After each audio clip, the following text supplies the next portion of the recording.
Hi, Samantha. Hello. Hi, it's Karen. Hey, Karen. Nice to see you. Nice to see you too. Good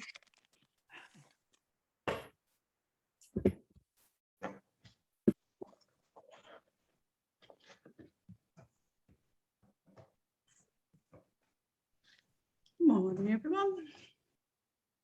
Good morning. Good morning.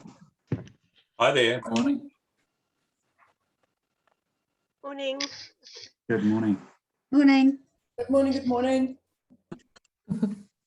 Hi. Quite fine up here in Kotahitanga today. The sun is out in Perth. Fantastic. Morena. Morena.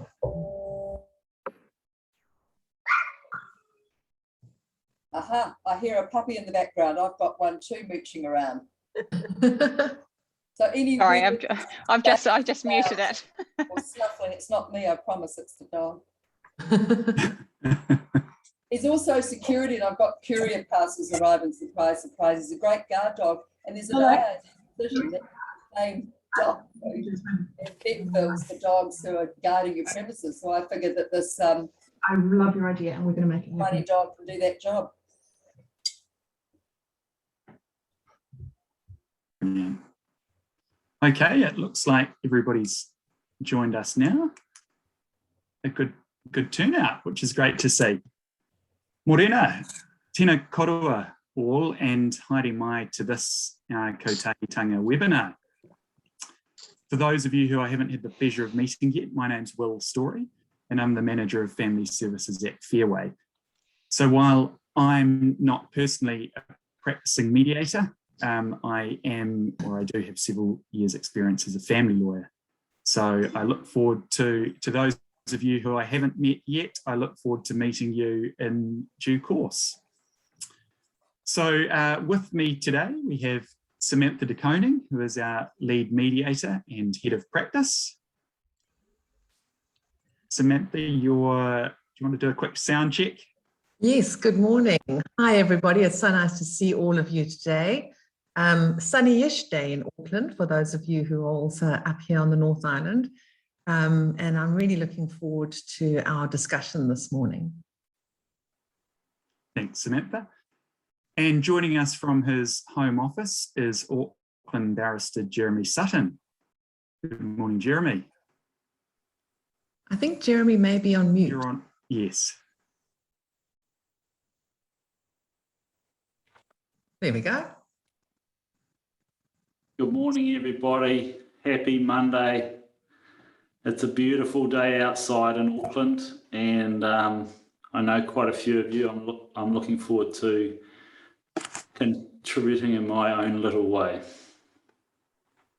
Thanks, Jeremy. Excellent. Well, as I say, it's great to see so many of you turn up during lockdown to this webinar. What a time we find ourselves living in.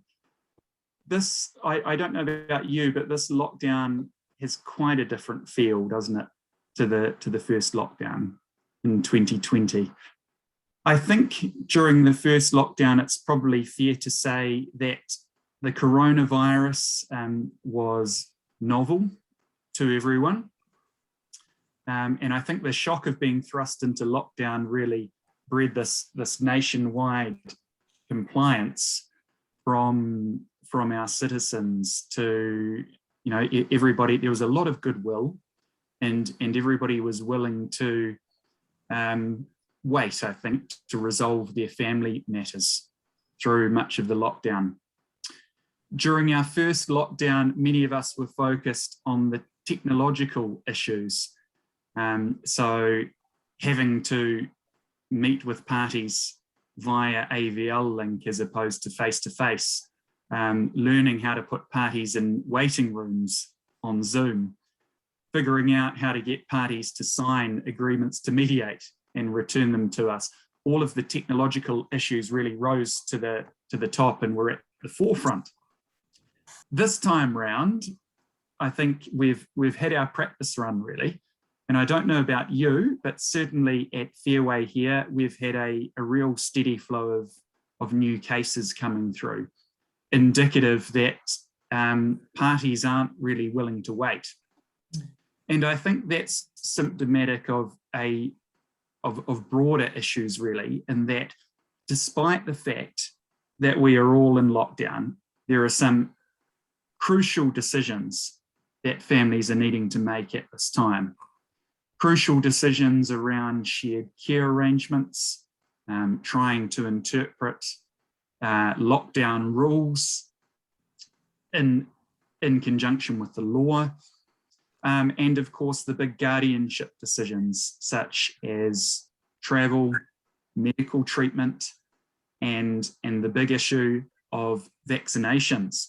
So I think today is a great opportunity, while we're all here together in lockdown, for us to have a group discussion really as to what issues we can foresee arising, as to what issues each of us might be experiencing already with parties coming to mediation, and how we can all work through those together, hopefully sharing knowledge with one another. So whether you're a mediator or whether you're a family lawyer joining us here today, we are really hopeful that there's going to be some pearls of wisdom that you can take with you moving forward through the rest of level 4 and in transition to whatever levels may follow. So the objective of today is to really help everybody to, gather together those tools that you need to help clients navigate the murky waters of shared parenting during lockdown. So I think a good place to kick off the discussion today really is with the Ministry of Justice's guidelines as to shared parenting during lockdown. So most of you have probably had a chance to familiarise yourselves with those. For those who haven't, the guidelines are pretty straightforward really. So I know that for us, this was one of the, or in terms of the calls which we were receiving, this was one of the biggest questions which most people had at the outset. So how does shared parenting work when we are in different suburbs of Auckland or in different towns around the country? They might have a very particular shared care arrangement in place, but can we continue operating that? And so the Ministry of Justice has helpfully given us some guidelines that provide that children may, at level 4, move between homes where the following requirements are met. So firstly, the 2 homes that the children move between are part of the same shared bubble. So quite critically, only 2 homes can make up that shared bubble. And secondly, the 2 homes must be in the same or in neighbouring territorial authorities. We would probably all be familiar with the vague territories and geographical boundaries of territorial authorities, but those really are the 2 main rules. So firstly, the parents or the 2 homes must be in a shared bubble. Secondly, must be in the same territorial authority. Those 2, I guess, factors on paper are fairly clear cut. But I think as aforementioned, whereas in lockdown number 1, many families were willing to say, okay, that's fine. We'll show flexibility. We'll follow the government's advice. We don't want this virus being transmitted freely around the country. I think tolerance is wearing a wee bit thin in this lockdown. And whereas parents may have shown more flexibility during the first lockdown, my general feel is that there's not so much goodwill and there's not so much flexibility showing this being demonstrated through this lockdown. So it's really how we navigate those issues, those very tricky issues such as what happens when one parent says, well, I'm already in a shared bubble. I'm in a shared bubble with my elderly parents who I play a part in caring for, or I'm in a shared bubble with, a sibling who might have some dependency on me to go and do the shopping, something like that. So what then happens to the shared parenting arrangement? Is it just suspended? Is it put on hold? How do we help parties to have the conversations around this? So that's obviously one big issue, the bubble thing. So merging bubbles. I think a second really significant issue is fears and concerns which parents may legitimately have regarding safety of the child in one particular, or risks of for the child in one particular bubble. For example, if one parent is an essential worker and that parent may be, a frontline worker or maybe a healthcare worker coming into contact on a daily basis with parties who could be COVID positive or could be transmitting the virus. So how do we as mediators help parties to make these very, very tricky decisions for which, the law might be fairly clear cut, guardianship obligations may be fairly clear cut, the parenting order, maybe they're in black and white as to what care arrangements are, but how does that work in with MOJ guidelines? How does it work in with level 4, level 3, whatever lockdown restrictions? And how do we help families to have these conversations? So I'm very hopeful that everybody here today may be able to share some of their experiences which they've had already as to helping parties have these conversations. So perhaps we'll start with Samantha, or over to Samantha and Jeremy. What issues have you encountered with parties during lockdown, and how have you helped them to navigate them? Thanks, Will. It's been a funny time. I think I've used that word a few times over the last 2 weeks. It's definitely a funny time. And as a mediator, when I'm working with parties, I think I'm noticing what you were so eloquently explaining, which is that reduced capacity, really. I think people have a lot less capacity at the moment. They're under a lot of stress.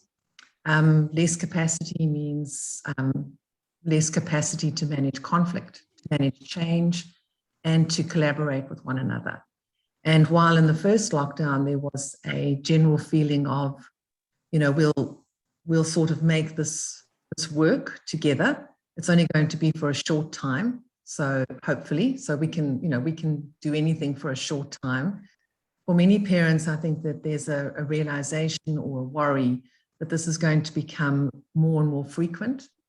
And so they need to have definitive rules in place around care during lockdown. And for some of the families that I'm dealing with, what I'm also experiencing with them is that things perhaps weren't as fair as they would have liked in the last lockdown. And so this time around, they're really wanting to make sure that things are going to be fairer for them, and they're going to have access to the children.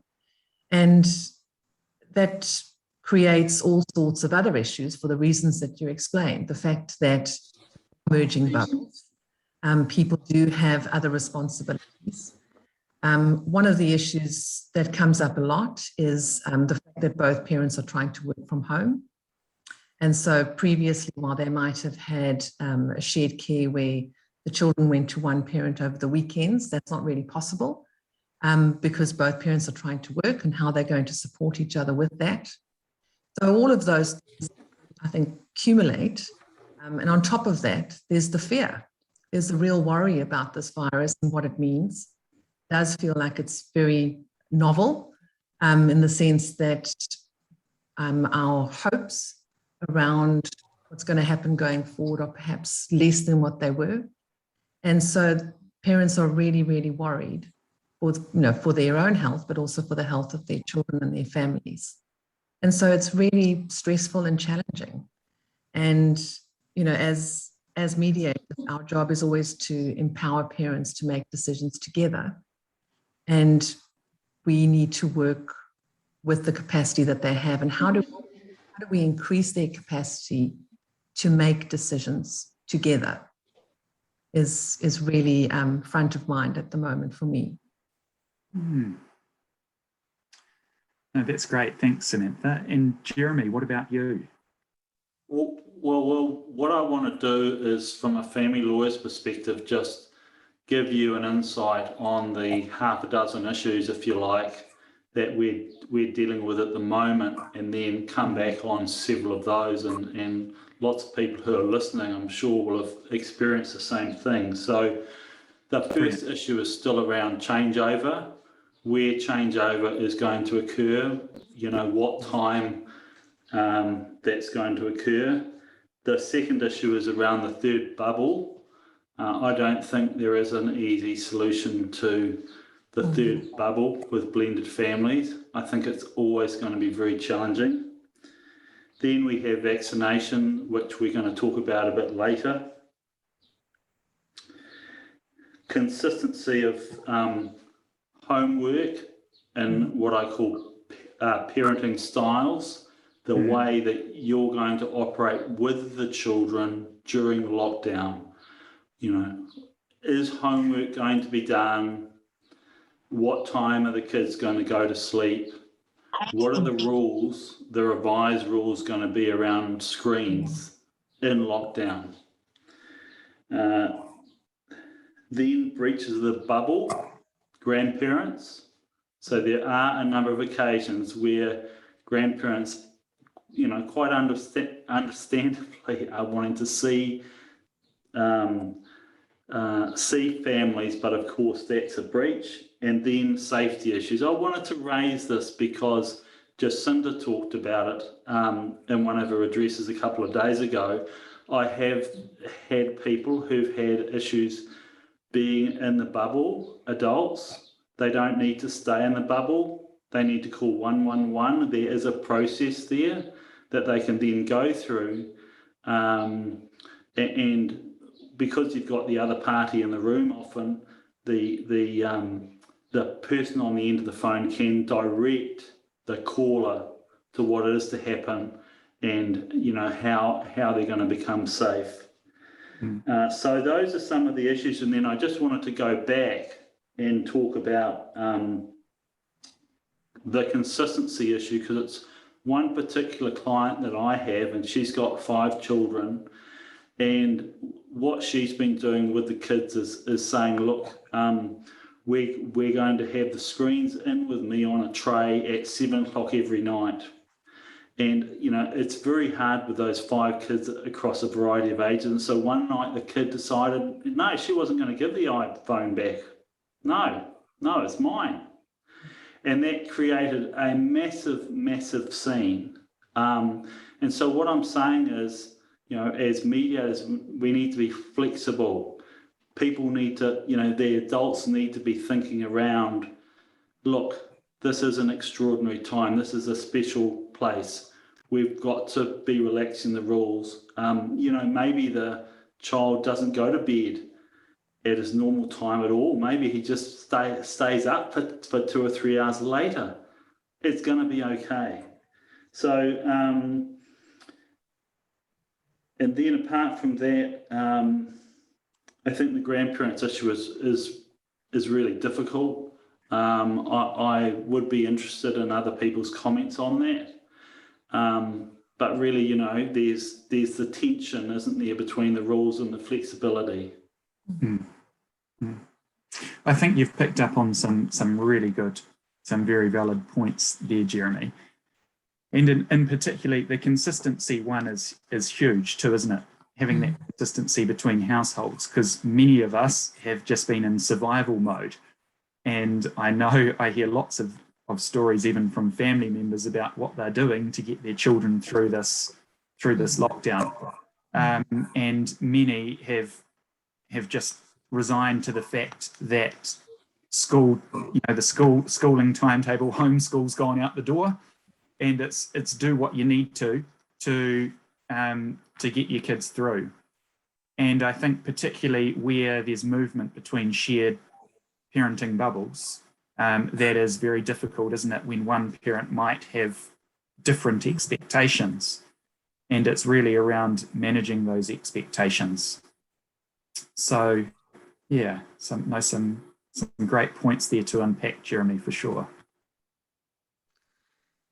Yeah, and those expectations around what happens around the homeschooling or screen time can be core reasons why parents don't want to have a sort of lockdown care arrangement. So, one parent will see lockdown as a great opportunity to be able to spend time with the children that they wouldn't have had before, and might want to be moving on to a week about care arrangement. And one of the key concerns of the other parent is how the routines are going to be at the other parent's home during lockdown. So those can be really important issues to explore with parents around what are their expectations and what are the children manage, what are the needs of the children at the moment in terms of the lockdown. Because while we speak about the fact that parents have reduced capacity, I think you're right, Will, children have the same experience at the moment. And sometimes my experience, shifting parents' focus to what's going on for their children and how their children and what support the children need can change those conversations. So, as adults, we often try to manage our stress by creating lists or plans. I know I'm guilty of that. I do that really well, but it doesn't mean that it's really in my children's best interest to sort of have this lockdown strategy plan in place. And as always, exploring the whys or the fears or the concerns or the ways that parents are trying to manage difficult situations, and then creating an opportunity for them to look at it through the eyes of their children often creates the space for them to then have the conversations that they really need to be having, which is what's going on for my child and how do I support them through this? Yeah. No, definitely. So Jeremy, as both a family lawyer and a mediator, what advice are you giving to your clients in terms of, because from my perspective, there's a couple of things in tension here. One is, a parent's rights and children's rights, in fact. And the other is level restrictions and what the government's telling us to do. So, is it about how do you deal with that tension as both a family lawyer and a mediator? Are you encouraging clients to be as flexible as possible around these things until we're out of lockdown and level restrictions? Or how are you dealing with that? Well, I still think, Will, that we're not a hotel. The children should still be doing something in the house, and not just be on the screens all day. But as a family lawyer, I am having a little bit of a role as a coach.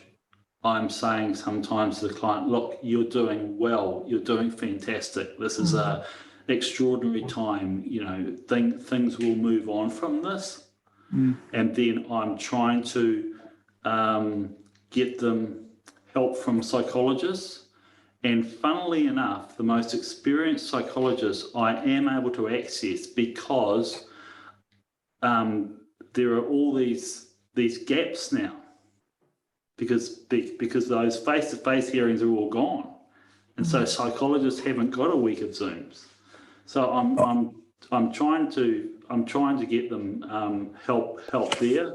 Obviously, as a mediation situation, I'll encourage mediation, but it needs to be safe.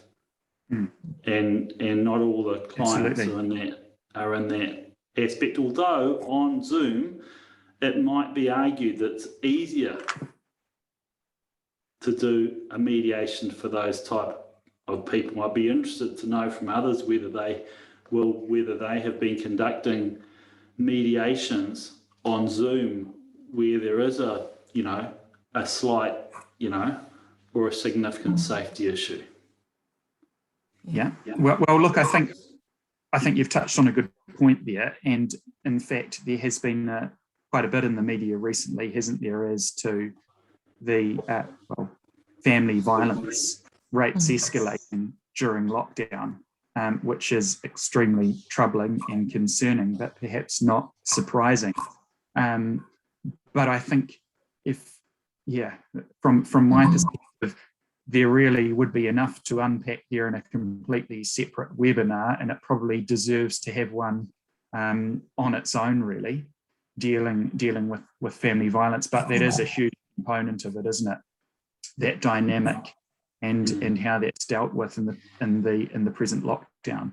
But the family court is operating, Jeremy, isn't it, for without notice applications, so for protection orders and interim parenting orders and things. It is operating.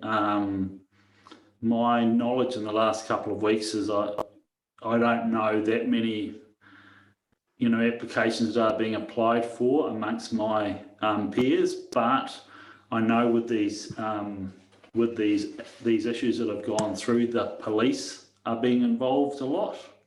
The police are being involved to enforce breaches that are occurring within families. And some of the times the police are being involved is probably not their role.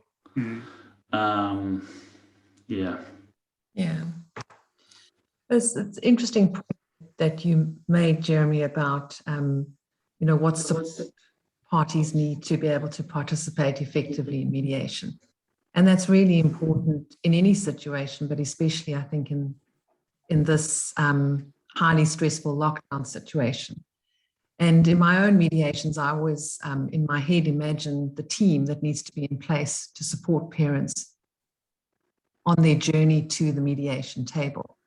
At FairWay, preparation for mediation plays a huge role in helping parties participate effectively and get ready to have those conversations. And essentially, when we're talking about really, really difficult decisions for parents to make, building their capacity or their willingness to hear the other person is so important. But it's also really important for them to have space to explore their own feelings and perceptions, gather information. Who else do they need to talk to? Will, you spoke about the Ministry of Justice guidelines, or Jeremy getting legal advice. So all those things help people get ready. But it can also be, talking about the practicalities and what support parents might need themselves to get through, whether it's help with the care arrangements, or whether there are other things around their own well-being that they need perhaps more assistance with. I think all of those are so key to be able to have those conversations with parents as they prepare for mediation, to make sure that they actually are building that capacity so that it's an empowering process.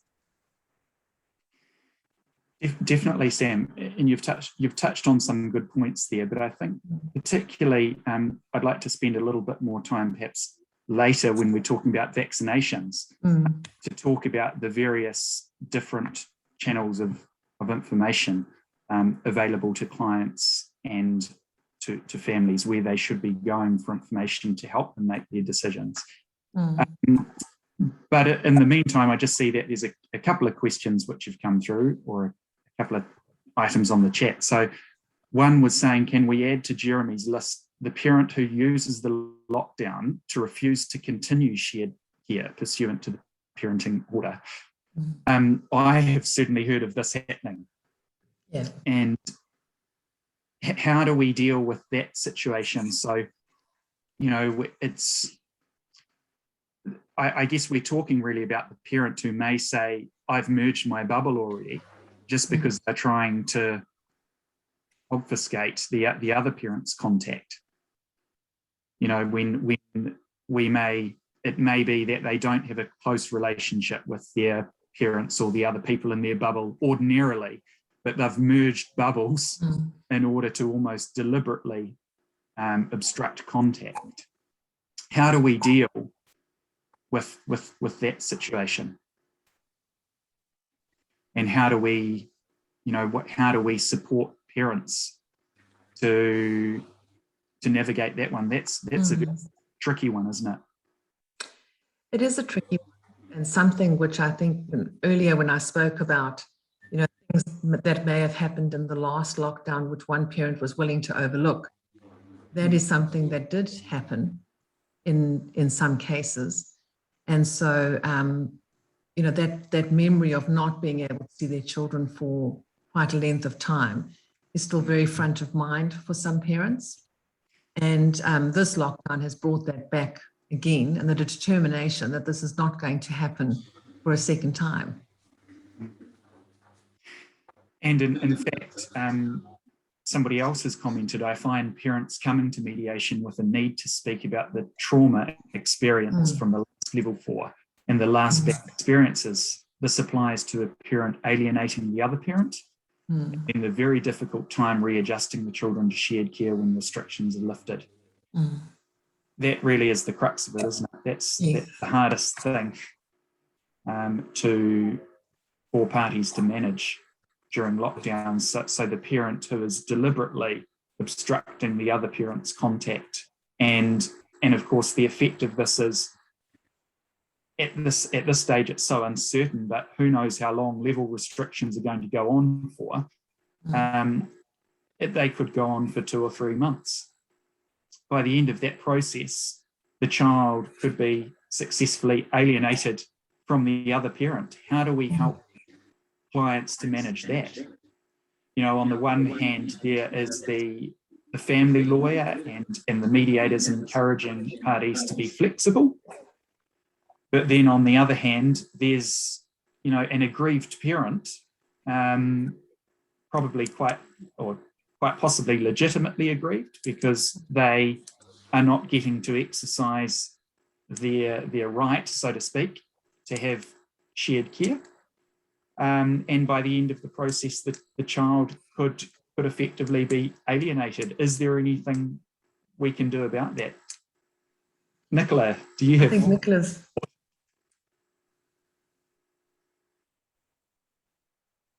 You able to unmute yourself, Nicola?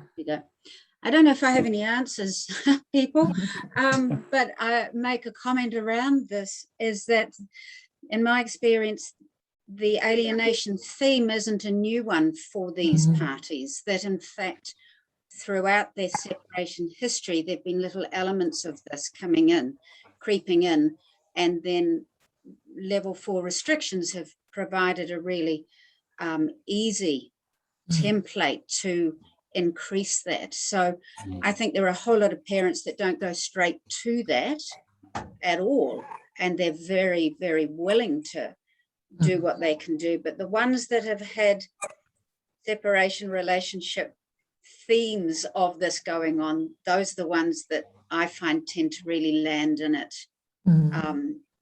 very neatly and squarely. Yes. Yes, I would agree with you, Nicola. I think that, I've had a few mediations that started pre-lockdown, and when lockdown has rolled around last time and this time, parents have been so focused on working together that the parenting issues that were in dispute are firmly parked to the side, and it's all about how they're going to make this work. But for parents where there has been those alienation issues previously, I think the fear is really magnified that this lockdown is going to provide a second opportunity for the other parent. And that fear can create some really fixed positions. And it's not a question of rightly or wrongly, it's a question of that is what presents. And again, those trust issues between the parents are so key. And how do we develop that? Sorry. And from the policing point of view, if they don't have, this is my understanding, because my son's in the police, and he says there's very little they can do if there isn't an order in place. And also, would you want the police turning up, you know, to frighten everybody? So they are quite, you know, they have to take those sorts of considerations into account. But he, you know, it can feel quite that there is no guts behind the police because there is no order there and they can't do anything. Thank you. Yeah, it's very, very difficult. And I think the underlying theme really of everything is the fear, isn't it? It's the fears of parties, like many decisions. It's very, very difficult for parties to navigate due to their fears about particular events or things unfolding. So I think, I don't know about you all, but from my perspective, you know, it's a very difficult role that which mediators are playing during this time. And the role is made more difficult by, I think, the whole bubble thing, by not being able to merge bubbles, by the level 4 restrictions and everything that comes with it. From my perspective, the best thing that we can all do is to help unravel that fear, and to inform or give parties the information that they need to satisfy their fears and uncertainties. And I think from my perspective, as we've already talked about, PFM, or preparation mediation, plays a huge role in that. Plays a huge role in helping parties to work through their fears, their anxieties around this whole decision-making process. Jeremy, do you have any further thoughts? Well, I think what Nicola and Rachel have described, that's a massive judgment call as to what you're going to do, whether you're going to do something formal or not. And I think my inclination would be to see what can be done straight after lockdown, to get some more contact for the other party. But I think one has to be very careful with what Nicola was saying about the police, about, you know, escalating things and the effect on the children. I think it goes to the heart of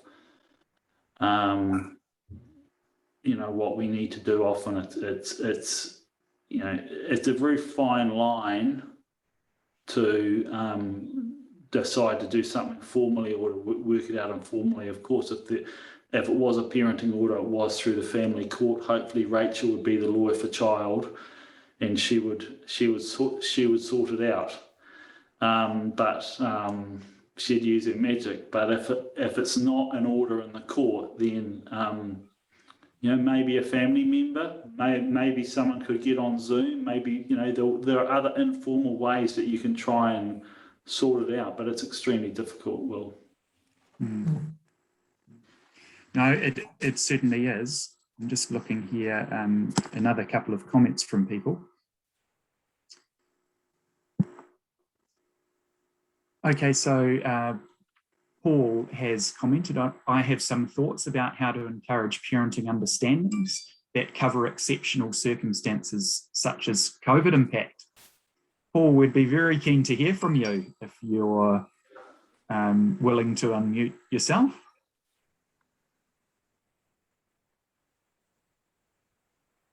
You go. Yeah, hi. I was thinking about the conversation has made me think about how well we might be able to use the opportunities in mediations around the parenting understandings part of the process. One thing I'm conscious of is that with COVID, it's probably encouraged us to think about the exceptions to what we might have been doing in our work. And I guess it's about the potential to attend to exceptions in the process when we have the opportunities.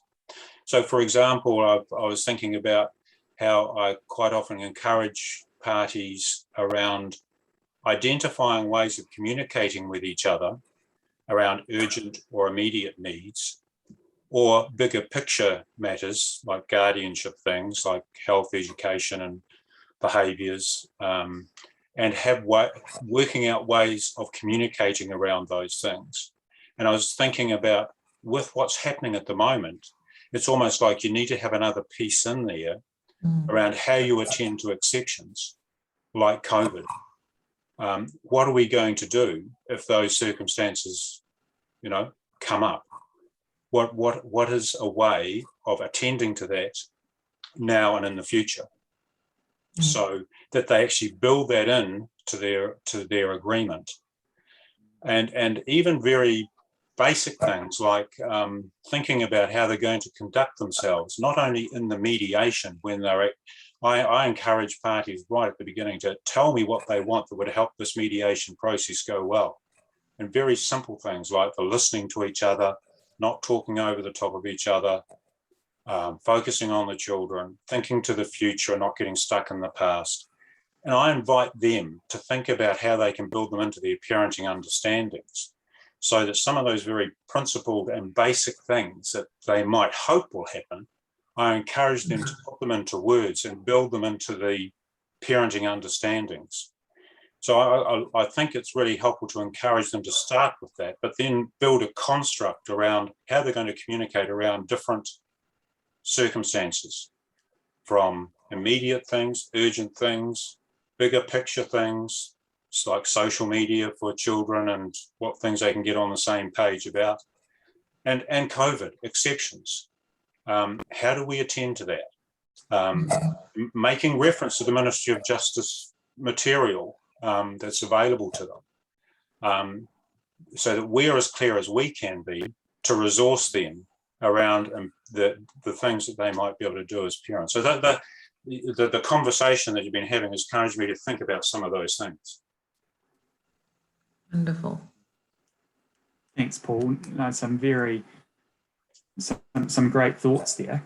But I think you have highlighted a couple of really important things from my perspective. That's that, whatever's happening in the parenting conflict or the disagreement over, COVID care arrangements, if we strip it back, the needs of the children have always got to come first, don't they? And should always come first. And I think it's, as Jeremy, you talked about before, that heavy-handed approach of having the police or having arrangements enforced, which we must be very careful about doing. There's a very good argument that that's not in the best interests of the children. And there's a very good argument that, I think the level restrictions and the MOJ guidelines and everything, they are what they are. We have them. We have to deal with them. We can't change them. We can't wave our magic wands and fix everything for families. So they do have to be tolerated and worked with to a large extent. I think the key part is that the relationship with the children can still be maintained, regardless of what's going on around us with COVID, and regardless of the fact that there can't be daily physical contact as there used to be. There needs to be encouragement of contact via AVL as much as possible, via Zoom or Skype or what have you, keeping that relationship with the children going. And I think the other important thing that you highlighted, Paul, was around communication between parents. There may be we'll call them the alienating parent, for want of a better description, who is really trying to obstruct contact. But that parent needs to be communicating on a daily basis, if possible, or on a regular basis anyway, with the other parent as to what parenting decisions are being made, particularly when it comes to the bigger issues. And I think that this probably is a good time to segue into a very big issue on the table at the moment, being the issue of vaccinating children. It's a very significant guardianship decision. There's very little information really known about it. Not many case studies at all. Yet it is clearly becoming a significant issue. And in fact, we now know that there's been, what was it in the media, a less than 1-year-old child who has had COVID. So clearly children are being infected with this Delta variant. And it seems that there is some implicit pressure anyway from the powers that be to have, or there may be implicit pressure shortly to have children vaccinated. What is it at present? I think over 12-year-olds, is that right, have been approved by the WHO? Yeah, over 12-year-olds. So that's we're opening a bit of a can of worms here, but I think it's a good conversation to be had, because there are lots of considerations around that. And I know, Jeremy, you recently, as I did, wrote a bit of an article on this. You will no doubt have some views to share. Well, yeah, if the child is 12 to 15 years old, then they can be vaccinated. In fact, they don't need to get their parents' consent to get vaccinated, which is very strange, because that's normally a guardianship decision that is made by the parents. But if one parent, so both parents should consult normally about the vaccine for their child, and ideally they'll have agreement about that. If they don't agree, then that is something that could end up in mediation. You would think that would be something that you would need to work through. And then if one parent takes the child to get the vaccination without the other parent knowing, then that's quite possible, and that would be a breach of their responsibility of guardianship. And people have said to me, well, what happens if that's the case? What sanction will there be on the other parent for not consulting? Well, really, that would just be one example of perhaps many that might happen, where one parent may not consult the other about the enrolment that they're going to go to school, about an illness that they've had. But overall, it's a very significant thing, and I would expect it would end up in mediation, perhaps as a distinct issue, but probably more frequently as one of many issues that the mediator is going to have to resolve. Yeah. Definitely. I think that's very true, is that, as mediators, when we think about issues like vaccination, it can be, they are big issues, and we put them into, difficult decisions. These are difficult decisions for parents to make, but ultimately they are just decisions, and decisions need conversations and communication and information. And if we focus on our role as managers of the process, not arbiters of the outcome, it keeps us in our role as the facilitators of the process for the parties, because that's our job. And parents make decisions all the time. And sometimes small decisions that will, we look at them and we might think, oh, that's a small decision, not big decisions for them. And sometimes big decisions can become normal day-to-day decision-making processes. And so for myself, what I focus on is the process and providing a process for parties to share information, to share opinions, to have conversations about their worries, and to ultimately talk about what's going on for their children. And I think many of us approach this in the same way, that vaccination by itself seems like a huge issue, but ultimately it's a conversation that the parents are going to have. And one of the things that I find really useful with my parties is to slow down these conversations. And I think COVID provides us with a great opportunity because we're working over Zoom. And so we can have a series of smaller sessions, which gives parents time to really consider what the other parent has been saying in the space in between. And often it's the time to consider and the time to think things through without, being in a mediation session that creates opportunity for that collaboration, or for parents to come up with more questions that they can then work on to answer together. So my suggestions, I suppose, is focus on the conversation and potentially slowing it down enough for parents to have time to think and process the information. I think that really is key. That really is key. And the beauty of mediation is that, as you say, it allows for that process. It allows for parties to reason through that information and to get their heads around it and come to a decision which they can own about. So it's a great process for us to be relying on during this time, particularly when there's so much uncertainty around information at present. The alternative for parties going to the family court really isn't much of an alternative.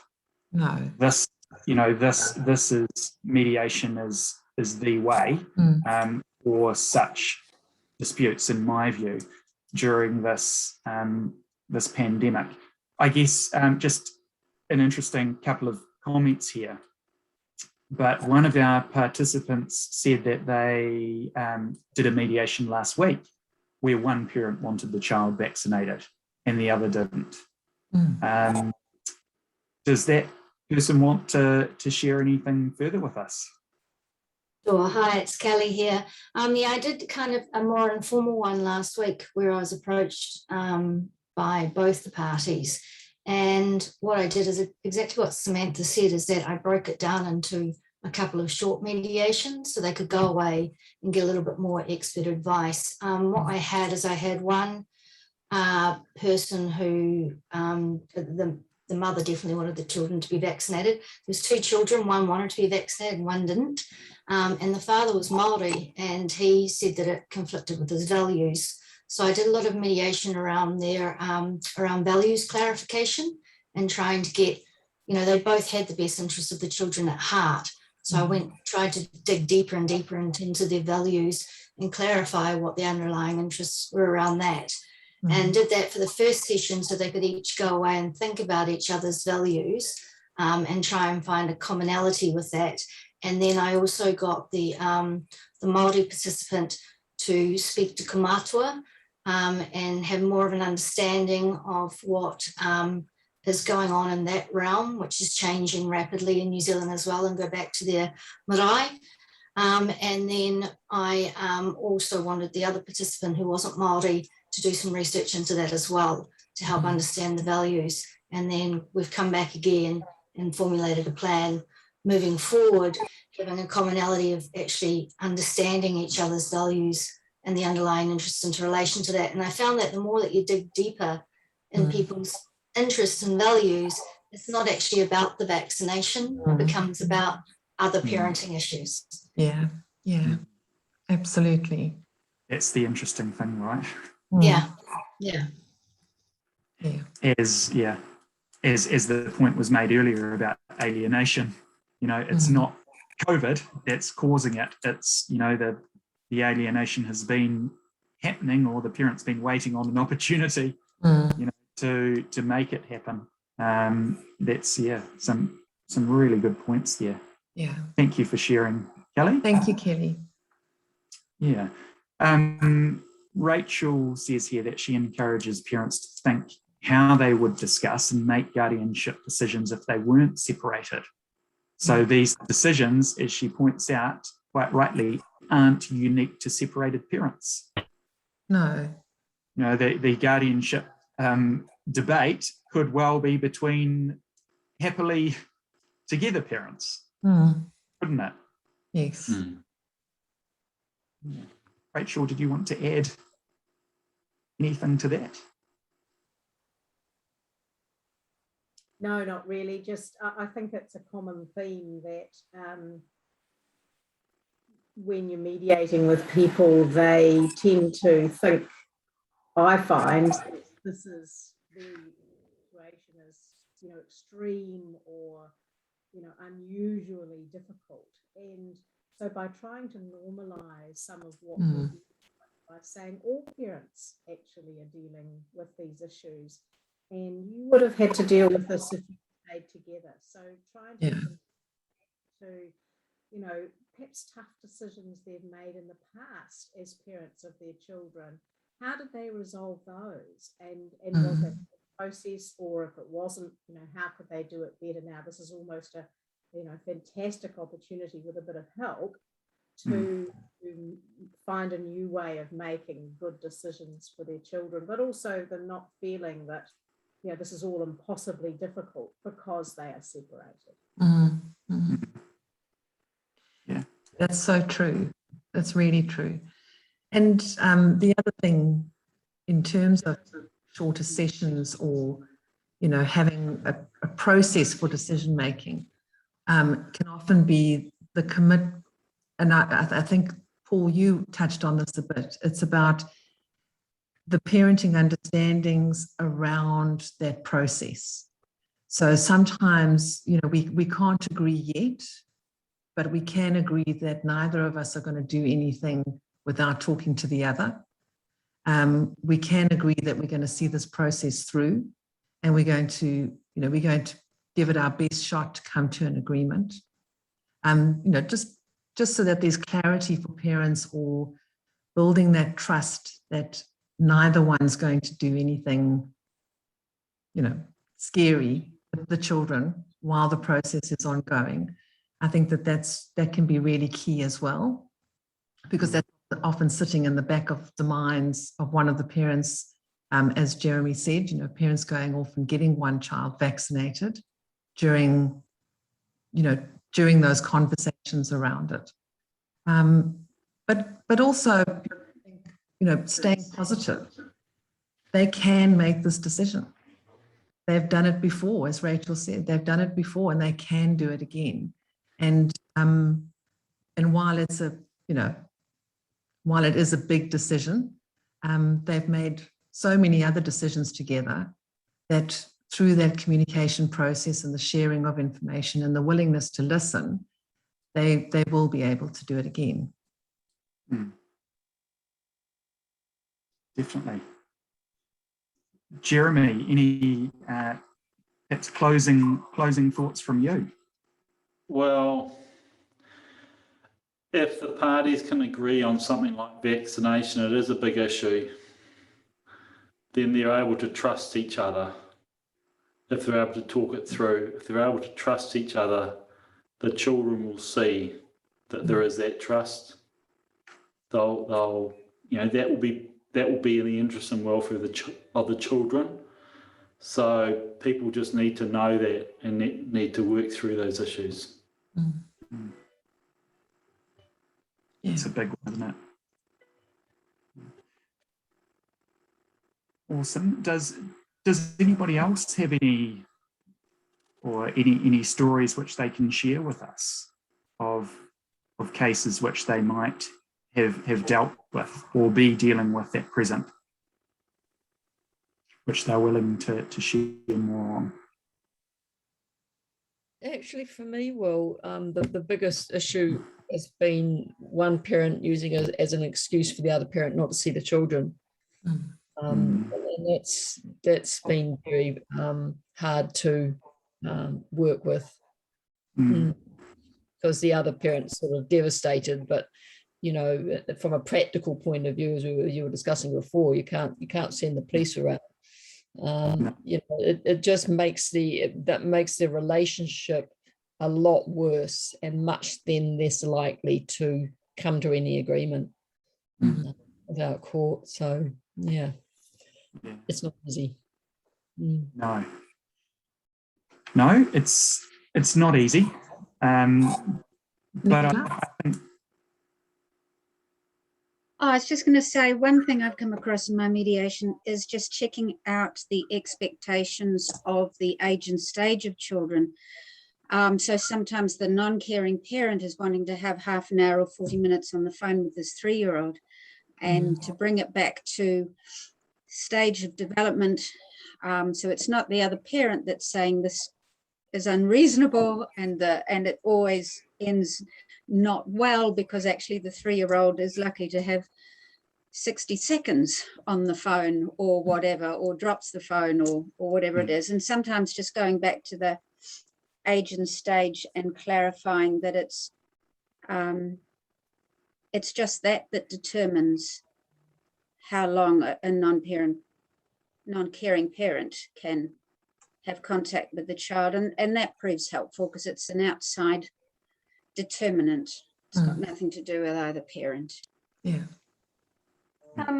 Just a point, there's a separate point relating to the vaccination issue. I'm also mindful that if the child is maybe 14 or 15, they may have strong views themselves about whether they want to be vaccinated or not. They may be around their peers who are being vaccinated. They're also getting exposed to all the promotional material. They're reading what's happening overseas. So again, hearing a child's voice in that situation might be really valuable. Yeah, really important. it's very important. Yeah, very important. But it is, as Jeremy points out, it's quite a strange one, isn't it? Having children potentially over the age of 12 years being able to make their own minds up on whether they go to get the vaccine, yet, you know, well and truly, that's a guardianship, or a type of guardianship decision anyway, which by law parents should be making jointly for their children. So that's a real anomaly. I just want to address that. I just wanted to address that briefly because I think it was Pamela put it in the chat. Really, the public health have decided that their perception, the interests of public health outweigh the views of everyone else. That's what they've decided. Now, whether you can go to court on a judicial review, whether you can try and overturn that, I would have thought someone might try to. It's not my area of practice now, but that's what we've got. Those are the rules at the moment. That's really interesting. Yeah, it is very interesting. Yeah, and that's what they've done in the States, isn't it? I mean, there's been several parents that have taken schools to court, for example, for mandating masks, because there's a lot of science to say that masks on children are damaging to them both mentally and physically. And there's a lot of science to say that vaccines are damaging children physically. So it's a very wrought field. It is. It absolutely is. And Chris has just commented, he wonders whether if Lawyer for Child will need to pick up such issues and apply to the family court for orders for the child to be vaccinated. That's a valid point. I would, from my perspective, I would certainly hope not. This is a decision which I think we should be encouraging parents to make for their children with all the right information. Yeah. The views of the child are obviously relevant, But at the end of the exercise, this is a guardianship matter that parents should be consulting and agreeing on, and our process is designed to best facilitate that agreement. Yeah,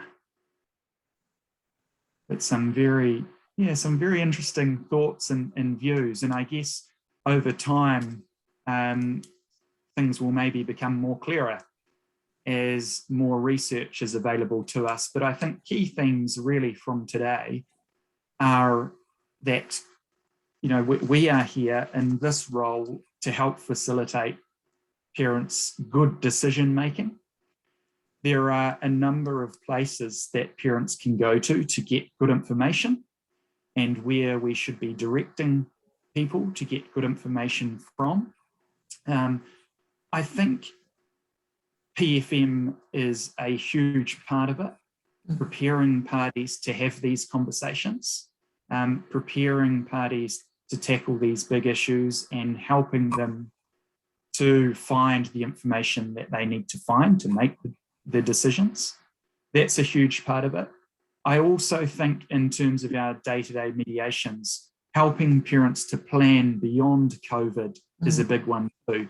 So it's very easy to get lost in what's going on around us and the actual conflict over mum or dad not being able to have contact because of COVID.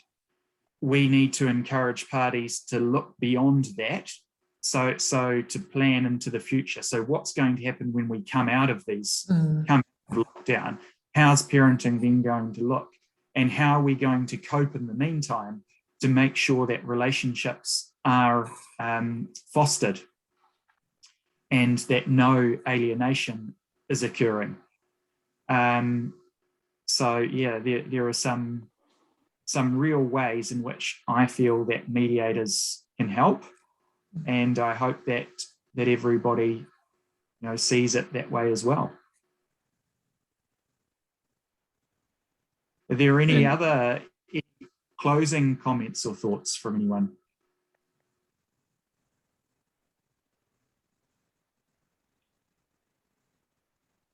I just wanted to pick up on the comment that Chris Lahat has made in the chat, saying I find a real challenge when some issues like this are raised to ensure my own views remain neutral and not brought into the mediation. I suspect I think it's a really good point. That is a challenge when issues like vaccination come up, and that we really need to be mindful of that. I think it's a really good point.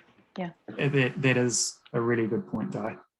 And I think it is particularly important given how vexed a topic vaccinating is, really, that we're all bound to have our own views on it. But it's particularly important that, you know, we must remain objective and neutral, and just hooking parties up with the information that they need, really.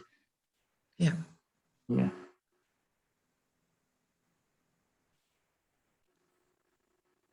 Awesome. Any closing thoughts, Sam, from you or Jeremy? I'm just conscious that we've gone a bit over time here, but I think it's a really great discussion. So thank everyone for your input. Yes, thank you. Thank you for everybody who contributed. Really important things for us as mediators to be thinking about. And, you know, always that question that we always, I suppose, not question, but the focus that we have: how do we support parents to support their children?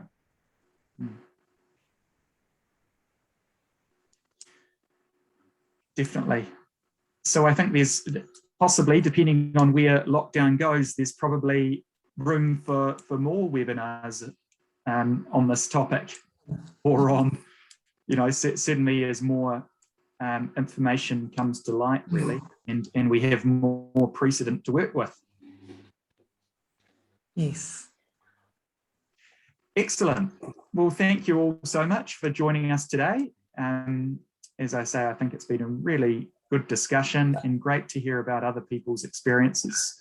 And all the best with the rest of lockdown for everyone. Take care in your bubbles. Thank you, Jeremy. Thank you, Will. Thanks, Samantha. Thanks, Will. Thanks, everybody. Bye-bye. Thanks, Jeremy. Thanks, Samantha. Thanks, Bye. everyone. Bye. Thanks very much.